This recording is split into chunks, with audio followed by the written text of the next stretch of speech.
दिल्ली की कानून व्यवस्था बहुत भयावह हो गई है। खुलेआम गोलीबारी हो रही है, खुलेआम चाकूबाजी हो रही है। इतनी हिम्मत कैसे हो गई अपराधियों की कि वो खुलेआम गोलीबारी कर रहे हैं दिल्ली की सड़कों के ऊपर। गोविंदपुरी में एक व्यक्ति की चाकू मार के हत्या कर दी गई और उसी स्पॉट के ऊपर कुछ दिन पहले गोविंदपुरी में एक पुलिस कांस्टेबल की चाकू मार के हत्या की गई थी। एक कार के शोरूम वाला है, उससे 5 करोड़ रुपए मांगे गए। जब उसने मना कर दिया तो 22 राउंड गोलियां उसके शोरूम के ऊपर चलाई गई। सबको पता है कि 11-12 गैंग हैं जो दिल्ली के अंदर ऑपरेट कर रहे हैं, एक को भी नहीं पकड़ पाए अभी। सीनियर सिटीजन्स अपने आप को दहशत में हैं, व्यापारी दहशत में हैं, महिलाएं दहशत में हैं। आज आप सड़क के ऊपर मोबाइल फ़ोन लेके नहीं चल सकते, कोई छीन के भाग जाएगा। अमित शाह जी को कोई परवाह ही नहीं है। कहाँ है अमित शाह जी? देखिए, दिल्ली की कानून व्यवस्था बहुत भयावह हो गई है। लॉ एंड ऑर्डर की बहुत बुरी हालत हो गई है और खुलेआम गोलीबारी हो रही है, खुलेआम चाकूबाजी हो रही है। आज सुबह विश्वास नगर में एक बर्तन के व्यापारी मॉर्निंग वॉक के लिए गए। जब घर वापस आ रहे थे तो भरी सड़क के ऊपर 2 मोटरसाइकिल सवारों ने आके उनके ऊपर 8 राउंड गोली चलाई। उनकी वहीं स्पॉट पे मौत हो गई। इतनी हिम्मत कैसे हो गई अपराधियों की कि वो खुलेआम गोलीबारी कर रहे हैं दिल्ली की सड़कों के ऊपर। और ये कोई अकेली घटना नहीं है, पिछले 1-1.5 महीने के अंदर न जाने कितने गैंग वॉर दिल्ली के अंदर, शूट आउट्स दिल्ली के अंदर हो चुके हैं।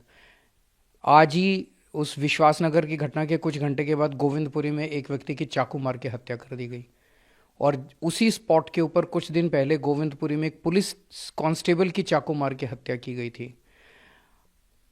दिल्ली के अंदर व्यापारियों को खुलेआम फिरौती की कॉल्स आ रही हैं। उनको कॉल आती है, इतने करोड़ रुपए यहाँ पहुँचा दो, नहीं तो तुम्हारे बच्चों को मार देंगे, तुम्हारे परिवार को मार डालेंगे।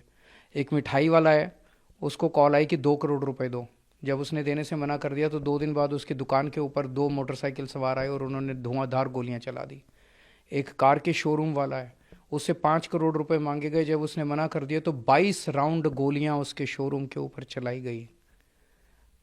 इस तरह से न जाने कितने मामले हैं और इन सारे मामलों में जो शूटिंग करने वाले उनको तो पकड़ लेती है पुलिस, मामला खत्म कर देती है, लेकिन जो फिरौती मांग रहा है, जो असली गैंगस्टर, जो मास्टरमाइंड है, वो खुलेआम घूम रहे हैं। सबको पता है कि 11-12 गैंग हैं जो दिल्ली के अंदर ऑपरेट कर रहे हैं, एक को भी नहीं पकड़ पाए अभी ये लोग।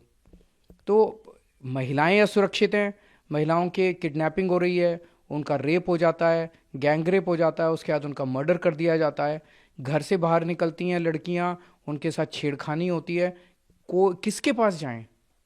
आज सीनियर सिटीजन्स हैं, मैं परसों वहाँ गया था पुष्पांजलि में, वहाँ पे एक 64 साल के बुजुर्ग की चाकू मार के हत्या कर दी गई। सीनियर सिटीजन्स अपने आप को दहशत में हैं, व्यापारी दहशत में हैं, महिलाएं दहशत में हैं। आज आप सड़क के ऊपर मोबाइल फ़ोन लेके नहीं चल सकते, कोई छीन के भाग जाएगा। चेन छीन के भाग जाएगा, आपका पर्स छीन के भाग जाएगा। स्नैचिंग की इतनी घटनाएं हो रही हैं।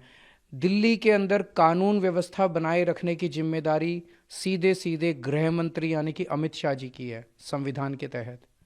अमित शाह जी को कोई परवाह ही नहीं है। कहाँ है अमित शाह जी? सरकार है, क्योंकि दिल्ली में इससे पहले जो सरकार होती थी आप लोग सरकार पे सवाल खड़े करते थे। इस पे ऐसे बयान भी आ रहे हैं विपक्षी नेताओं के। गिरिराज सिंह ने भी आज बयान दिया कि आपकी सरकार है, आप कुछ नहीं कर पा रहे। हमारी दिल्ली में 2 सरकारें साथ साथ चलती हैं। दिल्ली के अंदर 10 साल पहले लोगों ने हमारी सरकार चुनी, हमें कहा स्कूल ठीक करो, हमने स्कूल ठीक किए। हमें कहा अस्पताल ठीक करो, हमने अस्पताल ठीक किए। उन्होंने कहा बिजली ठीक करो, हमने बिजली ठीक की। लोगों ने एक जिम्मेदारी बीजेपी की केंद्र सरकार को दी, वो थी कानून व्यवस्था की, लोगों को सुरक्षा देने की, दिल्ली पुलिस की। वो जिम्मेदारी केंद्र सरकार की है और केंद्र सरकार में भी गृह मंत्री की है। गृह मंत्री कौन है? अमित शाह हैं। तो बीजेपी और अमित शाह, अब उनको एक ही जिम्मेदारी लोगों ने दी थी, उसमें भी वो बुरी तरह से फेल हो गए हैं। आज उन्होंने दिल्ली का बुरा हाल कर दिया। केवल और केवल गंदी राजनीति करते हैं। आप जैसे अभी कह रहे हो गिरिराज जी ने प्रश्न उठाया, तो वो प्रश्न वो भी जानते हैं कि वो गलत बोल रहे हैं, वो भी जानते हैं वो झूठ बोल रहे हैं, जनता को गुमराह कर रहे हैं। वो भी जानते हैं कि बीजेपी की जिम्मेदारी है कानून व्यवस्था को बनाए रखने की। वो नहीं करेंगे, राजनीति करेंगे। केवल राजनीति करते हैं, गंदी राजनीति करते हैं। इससे मेरे दिल्ली के लोगों को सुरक्षा नहीं मिलेगी। मेरी उनसे हाथ जोड़ के अपील है कि कुछ ठोस कदम उठाइए लोगों को सुरक्षा देने के लिए। बयानबाजी बंद कीजिए।